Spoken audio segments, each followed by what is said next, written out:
हिंदी मराठी चित्रपटात आपल्या अभिनय कौशल्याच्या जोरावर नावारूपास आलेला अभिनेता म्हणजे चिन्मय मांडलेकर. मराठी चित्रपटसृष्टीत अनेक ऐतिहासिक भूमिका चिन्मयनं साकारल्यात. त्याच्या अभिनयाचं कौतुकही होत असतं. आता मात्र तो आणि त्याची पत्नी नेहा मांडलेकर एका वेगळ्याच कारणानं ट्रोल होत आहेत. ट्रोलर्सच्या टीकेचा सामना त्यांना करावा लागतोय. या प्रकाराला कारण ठरलंय त्यांच्या मुलाचं नाव. चिन्मयनं एका मुलाखतीत त्याच्या मुलाचं नाव जाहीर केलं होतं. यावरून त्याच्या पत्नीला सोशल मीडियात प्रचंड ट्रोल करण्यात आलंय. या ट्रोलर्सला आता चिन्मयची पत्नी नेहानं सडेतोड उत्तर दिलंय. विशेष म्हणजे मुलाचं नाव जहांगीर का ठेवलं या प्रश्नाचं उत्तरही तिनं दिलंय. जहांगीर या शब्दाचा अर्थ देखील तिनं सांगितलाय. यावेळी ती नेमकं काय म्हणाली पहा. नमस्कार, माझं नाव नेहा जोशी मांडलेकर. जात माझी आधीच सांगून घेते मी, कारण ती सगळ्यात महत्वाची आहे. हल्ली माहेरकडनं मी देशस्थ ब्राह्मण आहे, सासरकडनं मी त्वष्टा कासार आहे, हिंदू आहे मी. हा व्हिडिओ करण्याचं एकच कारण आहे. ज्यांना माहिती नाही त्यांच्यासाठी सांगते. माझे पती, त्यांचं नाव चिन्मय दीपक मांडलेकर, त्यांची जात एक त्वष्टा कासार आणि तेही हिंदूच आहेत. गेले काही दिवसांपूर्वी माझ्या नवऱ्याने एक इंटरव्ह्यू दिला होता एका पॉडकास्टमध्ये, आणि त्या इंटरव्ह्यू नंतर खूप सारं ट्रोलिंग आम्ही फेस करतोय. ट्रोलिंग, माझे पती हे पब्लिक फिगर आहेत. त्यांचं काम हे रसिक मायबाप पाहतात. ते काम आवडलं तर रसिक मायबाप त्यांना डोक्यावर घेतात, आणि काम नाही आवडलं तर रसिक मायबापांना हा हक्क आहे की त्यांनी त्यांची कान उघडणी करावी, कारण कलाकार हा सतत पब्लिक आय मध्ये असतो. सो ते मान्य आहे. पण ट्रोलिंग माझ्या पतींच्या कामाबद्दल नाही होत आहे. ट्रोलिंग आमच्या मुलाच्या नावावरनं होत आहे. चला, हेही मान्य केलं, ते पब्लिक फिगर आहेत म्हणून त्यांच्या मुलाचं नाव खरं तर लोकांना रस घेऊन त्याची चरवण करायचा हक्क नाही आहे, पण लोकांनी तोही ओरबाडून घेतला असेल. तरी हा व्हिडिओ मी आज मुद्दामून फक्त एवढ्यासाठी करते, लोकांना ही आठवण करून द्यायला की त्या मुलाला एक आई सुद्धा आहे, जी कलाकार नाहीये, जी पब्लिक आय मध्ये नसते, जी पब्लिक फिगर नाहीये. तिला आणि तिच्या मुलांना त्यांची प्रायव्हसी जपण्याचा पूर्ण हक्क आहे. अनेकदा काय होतं, हल्ली फास्ट फोन्स आणि स्मार्टफोन्समुळे आपल्या हातात आपण टाईप करताना आपण हे विसरतो की पलीकडे एक माणूस हे वाचणार आहे. हे सगळं कुठच्या तरी एका रोबोटिक बॉटला फक्त वाचावं नाही लागणार आहे. एक माणूस वाचतोय ते. आणि ज्या व्यक्तीबद्दल हे लिहिलं जातंय ती 10-11 वर्षाचा एक मुलगा आहे. बरं, का ट्रोल होतंय? त्याचं नाव जहांगीर आहे. जहांगीर नाव आम्ही कधी ठेवलं आता सगळंच सांगते, कारण की मी स्वतंत्र भारताची स्वतंत्र नागरिक म्हणून खरं तर कोणालाच स्पष्टीकरण द्यायला बांधील नाहीये. पण मलाच असं वाटलं की अज्ञानातनं हे ट्रोलिंग होत असेल तर मग माझी ही जबाबदारी हे अज्ञान दूर करावं, म्हणून हा व्हिडिओ आणि हा खटाटोप. तर माझ्या मुलाचं नाव जहांगीर आहे. जहांगीर हे एक पर्शियन नाव आहे. माझ्या मुलाचा जन्म 21 मार्च 2013ला, लोक आपली कॅलेंडर्स उघडून बघू शकतात. 21 मार्चला जमशेदी नवरोज असतो, आणि त्या जमशेदी नवरोजच्या दिवशी त्याचं पारसी नाव जहांगीर, JEHANGIR असं ठेवलं गेलं. नाव कोणावरनं ठेवलं, कसं ठेवलं तो मुद्दा नंतर येतो. मुळात या नावाचा अर्थ फार सुंदर आहे.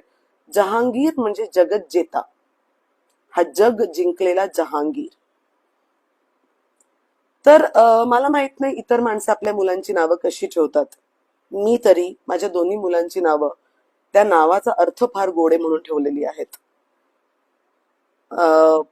Also it so happens to be that Bharat Ratna JRD Tata यांचं नावही जहांगीरच आहे. आणि टाटा कुटुंब हे माझ्या आणि माझ्या नवऱ्यासाठी is an inspirational family institution. So Jahangir ह्या नावाचा अर्थ आवडला. अनेक पालक या भारतात आपल्या मुलांचं नाव अर्थ आवडला आणि अर्थपूर्ण ठेवतात. आता या भारतात असलेले प्रत्येक अक्षय, ह्याचं नाव काय त्याच्या पालकांनी अक्षय कुमार वरनं नसेल ना ठेवलं, अक्षय या शब्दाचा अर्थ आवडला असेल. आता सुचवणारे असंही सुचवतात की अच्छा मग जगत जेता तर मग तुम्ही पृथ्वीराज का नाही ठेवलं, किंवा तुम्ही विक्रमादित्य का नाही ठेवलं, त्याचेही अर्थ असे होतात. तर तो हक्क आम्हाला असावा नाही पालक म्हणून. बरं, दुःख काय आहे ज्यांना कोणाला असं वाटतंय की हे मुस्लिम नाव आहे. आपण तो देश आहोत की आपण शतकानुशतक मुस्लिम बांधवांबरोबर एकत्र इथे राहतो. अगदी आपल्या दैनंदिन आयुष्यातलं बघाल तरी आपले सुपरस्टार्स देखील मुसलमान आहेत, आपले क्रिकेटर्स देखील मुसलमान आहेत.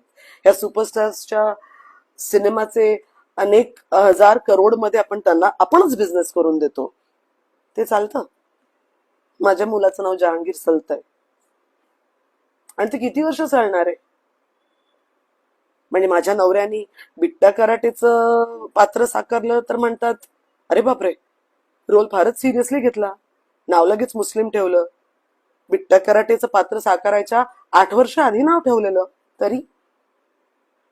आणि छत्रपती शिवाजी महाराजांचं रोल स्क्रीनवर प्ले केला तर हेच बोलतात, हा काय स्क्रीनवर जिरेटोप घालतो, पण नाव मुलाचं जहांगीरच ठेवलं. तर स्क्रीनवर जिरेटोप घालण्याच्या आधी माझ्या मुलाचा जन्म झालाय, तेव्हा त्याचं नाव जहांगीर ठेवलं होतं. मुलाचं नाव जहांगीर ठेवून आम्ही चूक नाही केली, तो हक्क आम्हाला आहे. हा, पण मला हे एक कळलं की महाराजांवर, महाराजांच्या शिकवणीवरती कितीही श्रद्धा असली, कितीही प्रेम असलं महाराजांवर, आमच्या घरात महाराजांचे किती तस्विरी असल्या, बोलण्यात महाराजांच्या धाडसाचे किती दाखले आम्ही आमच्या मुलांना देत असलो, ह्या देशात ते अपुरे आहेत. कारण या देशात त्यांचं नाव हक्काने घेण्याचे अधिकार आता सगळ्यांकडे नाहीत. आमच्याकडे ते नाहीत. आमच्याकडे नाही त्यांचं नाव घेण्याचा हक्क, आमच्याकडे नाही त्यांचं पात्र स्क्रीनवर करण्याचा हक्क. तर ह्यासाठी मी उभ्या महाराष्ट्राची माफी मागते की आम्ही आमच्या मुलाचं नाव जहांगीर असताना सुद्धा स्क्रीनवर महाराजांची भूमिका साकारण्याचं धाडस केलं. आम्हाला क्षमा करा, आमची चूक झाली.